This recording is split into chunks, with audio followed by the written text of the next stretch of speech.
Hey guys, this is Trillionaire. Thanks for stopping by. Today we're going to be doing a little reaction to fresh news from CNBC. We got Dimon, who's made about a too-long video talking again about Bitcoin and blockchain, as well as other cryptocurrencies such as Ethereum. So I'm going to give you a little reaction, give you my thoughts on the matter, and here we go. I'm going to play the audio for you guys. Or bank or digital. And so separate the technology. What I've said about Bitcoin is a country's form of currency. You have a wonderful currency. When you formed your nation in 1947, one of the first things you did is create a central bank with a currency, and that currency is part of your national heritage, because on the back it's got the 17 and 19 languages, of the languages here. Countries form their currency. They like to control their currency. So right now, I say these crypto things are kind of a novelty. People think they're kind of neat.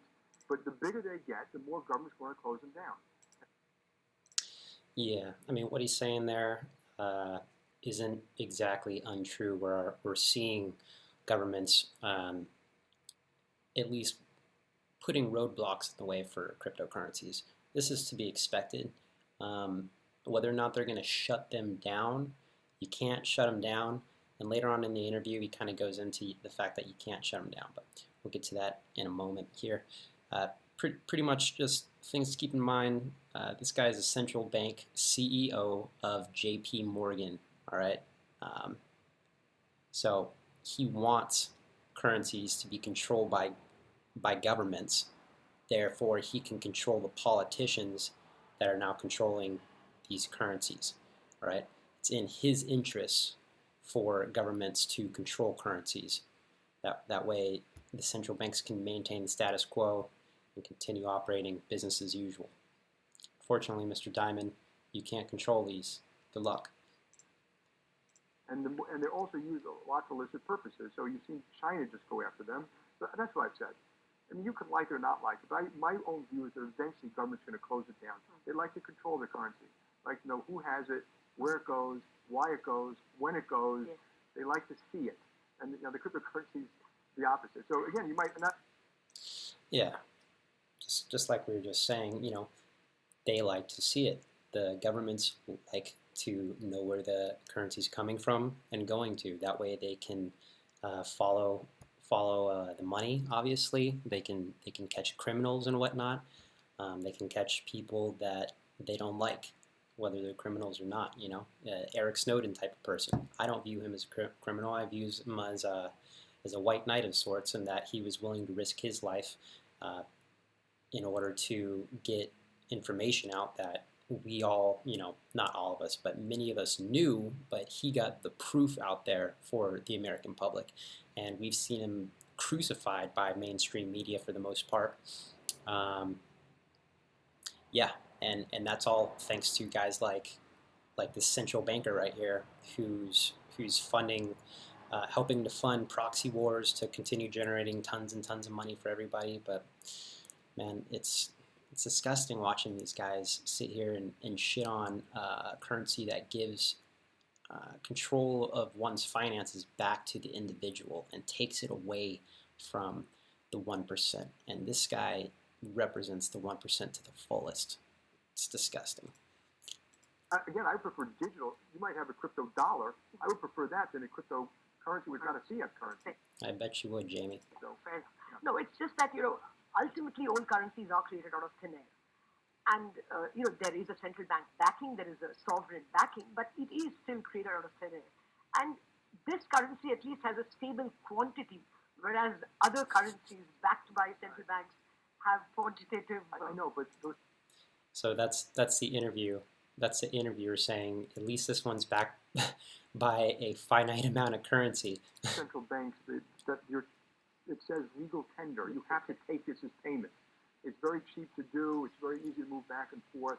JP Morgan moves $6 trillion around the world every day, very efficiently, very quietly, very effectively, and very cost efficient. Jamie, let me just say straight up, I hope you watch this video. You guys are moving that money around the world very efficiently, very quietly, sure, in your interest. You're taking a little piece out of every single dollar that comes through your banking system, all right? It shouldn't cost us 6% of our money to go and send it from here to anywhere, All right, you shouldn't get a take of that, and yet you do. All right, you're ridiculous, man. It's all digital money moving around the world. So you got to say, what is the problem we're trying to solve? And so again, I'm not against the technology. What's the problem we're trying to solve? All right, here's the problem cryptocurrency is solving, has already solved, and is continuing to improve upon every day. All right, Bitcoin in particular, the very first one. Thank you, Mr. Nakamoto, whoever you may be. Bitcoin allows cryptocurrencies to go from here to the damn space station if we wanted to, all right, in a matter of seconds. I can transfer that money to anybody. And right now with Bitcoin, I can do that for like $2. With Bitcoin Cash, I can do it for about 2 cents. With Ethereum, I can do it for about 50 cents, all right? These are fluctuating every day, but the point is it's incredibly cheap and it's damn near instantaneous, much faster than using his system that he wants you to use. I agree. But creating money out of thin air without having a government backing is very different than creating money having a government backing. I agree with that. I would agree with that. And like I said, it's not unlimited. So Bitcoin has that, no more than 21 million. So maybe that kind of does something there. That's true. He says that kind of does something there. What does that do? It creates a finite amount of coins, which means they cannot be inflated. Like the dollar is being inflated by these central banks. They're constantly printing more all the time. And what it is it's a tax on the people who use the US dollar. All right, it's a tax on any currency that's constantly being printed. All right, is inflating the amount of currency, is devaluing every single currency. I mean, every single unit of that currency. All right, so when you're constantly printing US dollars, every dollar that's already in existence is gradually becoming less and less valuable. We've seen this for like the past 10 years. It seems like they've just been printing money nonstop. And what it is it's a tax on the American people. The government's telling us we're getting taxed at about 3%. If you look at the rates that rents have been rising in major metropolitan centers, it's more like 7 to 11% per year that rent rates are rising. Where I'm from, I'm in Southern California, it's about 11% per year, the cost of rent going up. All right, that is a hard cost that every single individual that's living in Southern California has to pay. All right, and it's not just because it's super awesome to live here, it's because the dollar is being devalued at an insane rate. You can't do that with Bitcoin. All right, the more people that find out about Bitcoin, the more people that use it on a daily basis, Bitcoin, Bitcoin Cash, Ethereum, it doesn't matter, the main cryptocurrencies people are using, the more people find out about these things, the more they're using it, the more they go up in value. When people tell me that cryptocurrencies are undervalued, I know right away, I mean, when they tell me they're overvalued, I know right away they don't know anything about cryptocurrencies. Simple as that, all right? These things are growing. Some of them aren't going to be around, a year from now, 2 years from now, 10 years from now, but a lot of these cryptocurrencies that we're seeing right now are going to remain around, and they will fight through the regulation and whatnot that's coming down. Now, it's going to be a tough battle because guys like this dude, JP Morgan, JP Morgan's CEO, Jamie Dimon, is going to be pushing politicians to write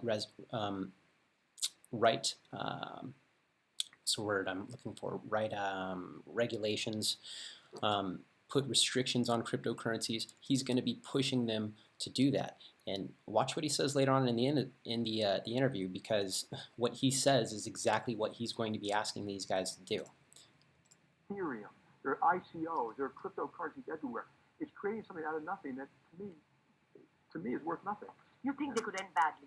Is that a fear? It will end. It's worth nothing to him because of all the reasons previously stated. Yeah. Okay. And it'll end when people lose a lot of money. The government's going to come down when people think, they use it as an investment, or it becomes too big when governments say, we want to control it now.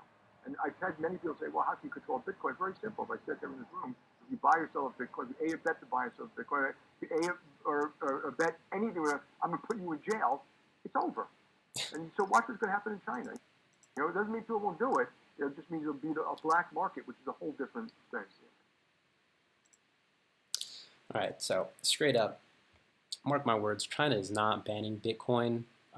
They're just getting their feet underneath them for the regulations and whatnot, and they're going to be back, and they're going to be back in a force. Right now, fortunately, they're not, because they were driving things, making things very, very volatile, pumping Bitcoin Cash, pumping Bitcoin. I mean, they were about 50% of Bitcoin Cash's trade, and they were like, I forget how much it was of Bitcoin, but there was a significant amount of Bitcoin as well. What he said at the end there was, they're going to take you and throw you into jail if you're using cryptocurrencies. He predicts that's what's going to happen. All right. Yeah, without a doubt, people are going to be thrown in jail for using cryptocurrencies, especially in countries like China and whatnot. But what I really don't want to see is that happen in first world countries, Mr. Dimon. But you're going to see it happen. You may see it happen because this guy right here and his cronies are going to be pushing for that to happen. All right? He's going to be lining the politicians' pockets, telling them, you guys need to write regulation, and he's also going to be paying his lobbyists to write that regulation, put it in their hand, and these senators that know absolutely nothing about, these senators and congressmen who know nothing about blockchain or cryptocurrencies are going to go ahead and push some legislation through. Mark my words. They're going to regulate the hell out of this. Right now they're holding back. Right? This is temporary. This is very temporary.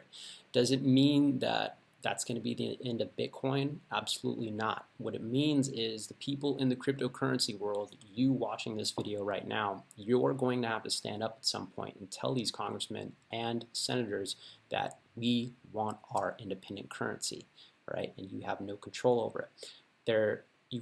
No matter what they do, you can't shut down Bitcoin. But like he's saying, they're going to try and go after people that are using it. Okay, they can shut down the exchanges, they can put limitations on them, they can make it so difficult to use that people don't want to use it.